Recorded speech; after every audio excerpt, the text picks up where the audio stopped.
Hello, my name is Michael Vane. I am an artist and author in Virginia and not a life model decoy. Welcome to my channel. Of all the elements that have to come together to make a good work of fiction, I think one of the, if not the most crucial thing would be its characters. You can have a really great idea, a terrific plot, but if your characters within the story are lifeless or just plain boring or follow some cliche in some way, then your readers are not going to become invested in them. Um, I don't want to try to give any real serious advice as to character creation because there's a lot of material out there on all the different aspects of writing, and I see these questions a lot on different writing groups and message boards in the day um, about characters and tropes and what have you. And my advice would be to do the research, read those types of works by other authors and see what they have to say. There's a lot of good stuff out there. When I was younger, I did a lot of that. I subscribed to different writing magazines and even had a few books on writing that I had in my collection.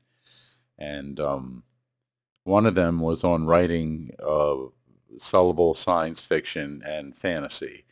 And when it came to the subject of characters, one of the things I remember it saying was that you needed to make your characters suffer. And in horror and thriller stories, I think that's fairly easy. Just through the events that you have in your plot can make that happen. And there's different motivations for this depending on what type of characters you have in your story. Characters can come from anywhere.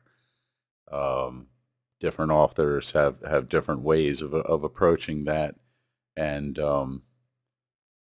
I think a lot of authors, myself included, put a little bit of themselves in at least one of the characters within the story, but the inspiration for all the other characters can come from almost anywhere, from observation, from their imagination. Or in my case, I confess it's almost every story that I've written, all the characters are based on people that I know or things that have happened to me personally. So the suffering part's been pretty easy.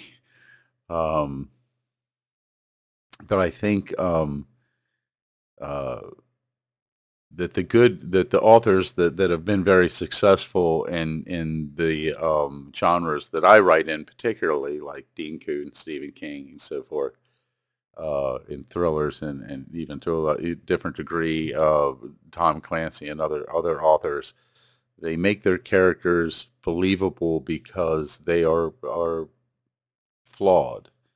And I think that goes a long way to they suffer within because of those flaws. But today, I don't think that's even that is enough. I think that to really make your characters believable, they almost have to be damaged in some way. Um, because let's face it, most of us in today's generation have been traumatized by the different events that we've seen in different generations, and I think that carries over. So to make a character that people can invest in, you don't just make them suffer. They have to be almost broken in some aspect of their life. Maybe their relationships don't hold together, or they have some personality flaw that will impede them in their journey towards whatever conclusion that is called for in the story. And there you have it. I think to make believable characters are key to having your readers invest in the story. If they invest in the characters, they're going to invest in the story itself. So if you can make a believable character and your readers are going to follow that character and empathize with them no matter how strange the shit is that you throw at them. So just a little thought for the day. Um, Create the characters that you like, but when it comes to in even in, it doesn't matter, even in romance, your characters, uh, make them suffer, make them yearn, make them long for the conclusion of the journey, and your readers will be more invested in seeing them complete it. So until next time, um, stay cool, treat each other well, and remember, say no to digital currency, fuck the WEF, and to hell with Klaus Schwab. Until then, until next time, take care.